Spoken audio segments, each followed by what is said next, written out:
আমরা তো আইসক্রিম বানিয়েছিলাম, সেটাই ননু খেতে চলেছি। খাবে তো ননু? দেখো আমাদের আইসক্রিম, কিন্তু আইসক্রিমটা দুদিন ধরে রেখেছি, একটুও জমেনি। তো আমাদের কোনো ব্যাপার না, আমরা এরকমই খেয়ে নেবো। কি খেতে পারবে তো?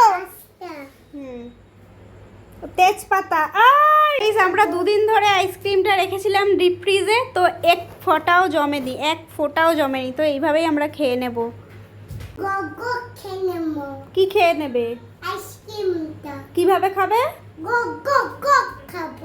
তো গাইস নরো বলছে গক গক করে খেয়ে নেবে। বাটিতে চামচ দেব। না না আর একটু খা, নে নে। আইসক্রিম এভাবে খাচ্ছে। করা যাক। কি বিচ্ছিরি হয়েছে গাইস, তোমরা কেউ ট্রাই করো না আইসক্রিম এইভাবে।